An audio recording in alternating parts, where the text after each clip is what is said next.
नमस्कार।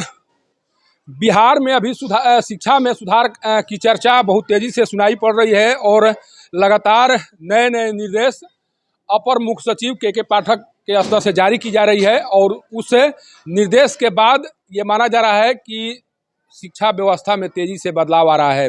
शिक्षा में जो कमियां थी उन्हें सुधारा जा रहा है और शिक्षा व्यवस्था को बेहतर बनाने की पूरी कोशिश उनके स्तर से की जा रही है।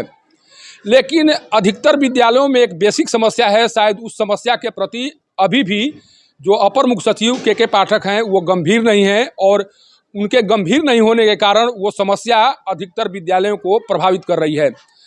वो समस्या शायद कहीं ना कहीं सरकार के स्तर से लिए गए निर्णय का ही देन है और जैसे सरकार के द्वारा शिक्षा में सुधार को लेकर वो निर्णय लिए गए उसके बाद से अक्सर विद्यालयों में जो उत्क्रमित किए गए हैं या अपग्रेड किए गए हैं उन विद्यालयों में समस्याएं दिखाई पड़ रही हैं। मैं अभी मोर सराय का ये माध्यमिक विद्यालय है, बेसिक तौर पर एक मध्य विद्यालय है और इस मध्य विद्यालय को अपग्रेड करते करते 10+2 का दर्जा दे दिया गया है। लेकिन जिन व्यवस्थाओं की दरकार है यहाँ पर या जिन सुविधाओं की दरकार है वो सुविधा एक तरह से इस विद्यालय में पूरी तरह से नदारद है। जब आप आएंगे और देखेंगे कि इस विद्यालय में पढ़ने वाले बच्चों को कौन कौन सी सुविधाएं जो उपलब्ध हैं या कौन सुविधाएं बच्चे किन किन सुविधाओं का लाभ उठा पा रहे हैं, जब उसकी गिनती करना शुरू करेंगे तब पता चलेगा कि किन परिस्थितियों में या किस तरह से बच्चे यहाँ पर अपना पढ़ाई कर रहे हैं और के पाठक के आने के बाद भी उस स्थिति में बदलाव होते हुए नजर नहीं आ रहा है या वो स्थिति यथावत बनी हुई है। इस विद्यालय को अपग्रेड करके 10+2 कर दिया गया है, लेकिन जो बेसिक इंफ्रास्ट्रक्चर है अभी भी वही है। देखिए ये मध्य विद्यालय है और मध्य विद्यालय को अपग्रेड करने के बाद इसे 10+2 का दर्जा दे दिया गया है, लेकिन यहाँ पर जो रूम की स्थिति है, यहाँ पर जो शौचालय की स्थिति है, यहाँ पर पीने की पानी की जो स्थिति है वो पूर्ववत है और उसमें कोई बदलाव नहीं किया गया है। उसके बाद यहाँ पर जो भी बच्चे आ रहे हैं उन्हें कई तरह की परेशानियों का सामना करना पड़ रहा है और जो सबसे बड़ी दिक्कत है वो मैं दिखाने की कोशिश कर रहा हूँ। देखिए ये विद्यालय तो है लेकिन इसके चारों तरफ जो दीवार होना चाहिए या जो बाउंड्री होना चाहिए वो कहीं भी दिखाई नहीं पड़ रहा है और इसीलिए ये विद्यालय एक तरह से असुरक्षित माना जा रहा है। यहाँ माना जा रहा है कि रात के अंधेरे में असामाजिक तत्वों का जमावड़ा लगा रहता है और असामाजिक तत्व आकर विद्यालय के जो भी संसाधन है उसे छेड़छाड़ करते हैं। देखिए यहाँ पर ये चापाकल टूटा हुआ है।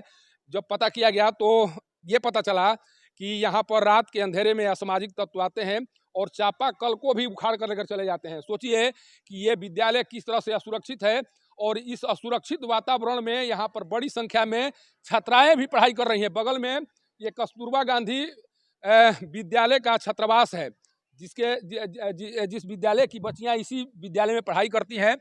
इसके बाद में भी अगर इस विद्यालय को एक तरह से असुरक्षित छोड़ दिया गया है तो कोई बच्चा कैसे पढ़ाई करेगा।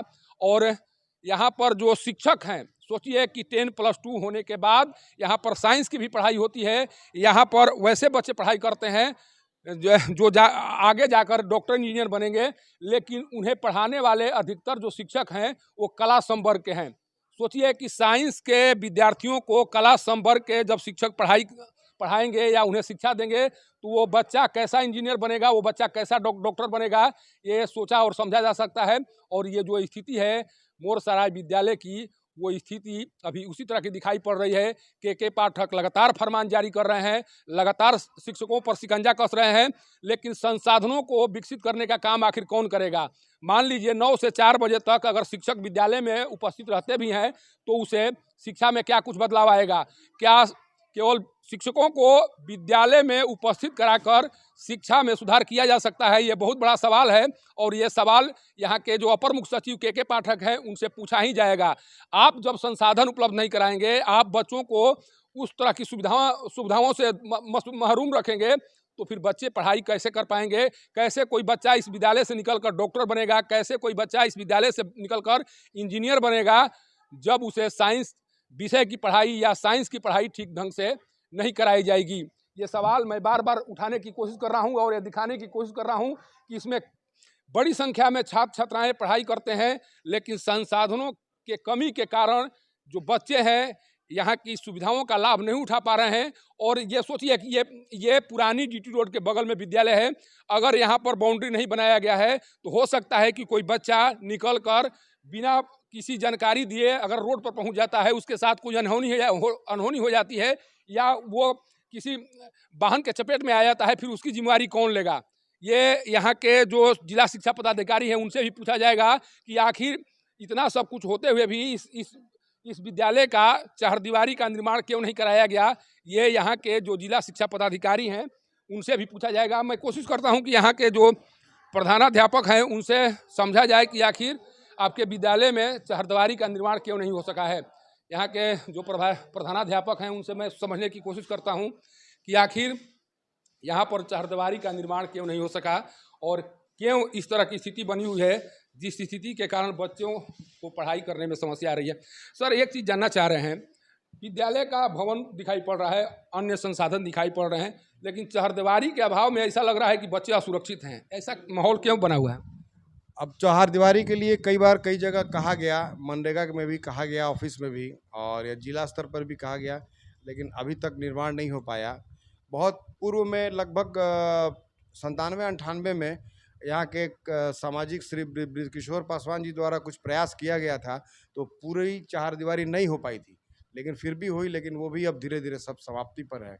और इस चहारदीवारी के नहीं रहने से विद्यालय बिल्कुल असुरक्षित है, क्योंकि जैसा कि हमने बताया आपको पूर्व में भी कि यहाँ कस्तूरबा गांधी बालिका विद्यालय आवासीय है, जिसमें 100 बच्चियाँ रहती हैं और कई और वार्डन या रसोइया, रात्रि प्रहरी भी रहते हैं, लेकिन फिर भी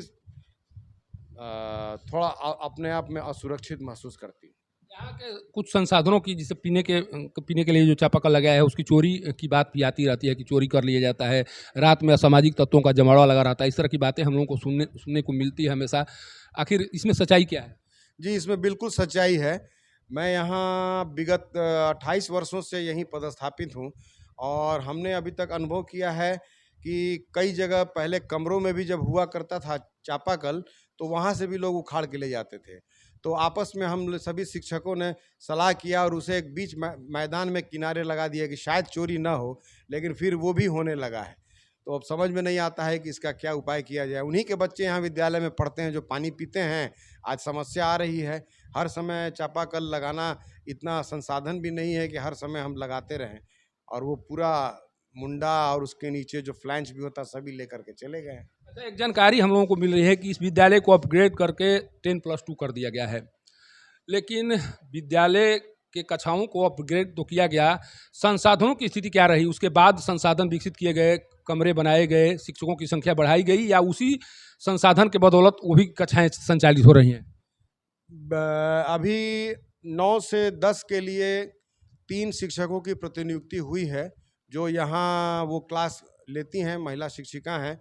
अभी तक माध्यमिक के लिए कोई भवन बना नहीं है, लेकिन वो अभी उसका निर्माण कार्य प्रगति पर है। अब देखिए कब तक बन पाता है। और वहाँ पर उसके लिए एक अस्थाई प्रधानाध्यापक की नियुक्ति तो विभाग द्वारा की गई है। वो एक ही डायस कोड पर वो माध्यमिक के प्रधानाध्यापक हैं, लेकिन कोई पदस्थापित नहीं है शिक्षक। वो अभी प्रतिनियुक्ति पर ही चल रहा है। बच्चों की संख्या भी हो ही चुकी है। क्या परेशानी आ रही है? उससे परेशानी क्या आ रही है? इसके बारे में तो विभाग ही ज़्यादा जवाब दे सकता है। इसके बारे में हम नहीं बता सकते हैं कि क्या है, वो क्यों पदस्थापित नहीं हुआ है, क्या समस्या है, विभागीय स्तर पर ही बताया जा सकता है उसे। देखिए, ये यहाँ के प्रधानाचार्य हैं राजीव कुमार सिंह जी, जो बता रहे हैं, जो परेशानियों को गिनाने की कोशिश कर रहे हैं। सोचिए कि लगातार इस विभाग को एक तरह से चर्चा में बनाए रखा गया है, और चर्चा में केवल इसलिए है कि जो के पाठक आए हुए हैं वो चाह रहे हैं कि शिक्षा व्यवस्था को दुरुस्त कर दिया जाए। लेकिन शिक्षा व्यवस्था दुरुस्त कैसे होगी जब आपको लगता है कि हम उन्हीं संसाधनों पर सब कुछ ठीक ठाक कर लेंगे, या उन्हीं संसाधनों के बदौलत हम साइंस के बच्चों को भी पढ़ाएंगे, कला के बच्चों को भी पढ़ाएंगे, कला संवर्ग के शिक्षकों से साइंस के बच्चों को पढ़ाएंगे, तो फिर आप शिक्षा व्यवस्था को दुरुस्त कैसे कर पाएंगे? ये के पाठक को बताना चाहिए, कारण कि वो एक IAS अधिकारी हैं, और IAS अधिकारी एक बेहतर तरीके से समझ सकता है कि कोई बच्चा अगर कला के शिक्षक से साइंस की पढ़ाई करेगा, वो कैसा डॉक्टर बनेगा, वो कैसा इंजीनियर बनेगा, और कैसे कोई बच्चा मध्य विद्यालय के संसाधन में इंटरमीडिएट का पढ़ाई करेगा, ये बहुत बड़ा सवाल है। और इस सवाल का जवाब शायद के पाठक को देना चाहिए और ये बताना चाहिए कि बिहार की शिक्षा व्यवस्था को बदलने की राह आसान कैसे होगी। क्या इन संसाधनों के बदौलत आप शिक्षा व्यवस्था को बदल सकते हैं, और क्या जिस राह पर आप चले हैं उस राह के बदौलत शिक्षा व्यवस्था में बदलाव होगा। इन प्रश्नों का जवाब आपसे जानने की कोशिश लगातार सोशल मीडिया के माध्यम से कई लोग करते हुए नजर आ रहे हैं। मोरसराय विद्यालय से पब्लिक न्यूज़ के लिए सत्येंद्र चौबे की रिपोर्ट।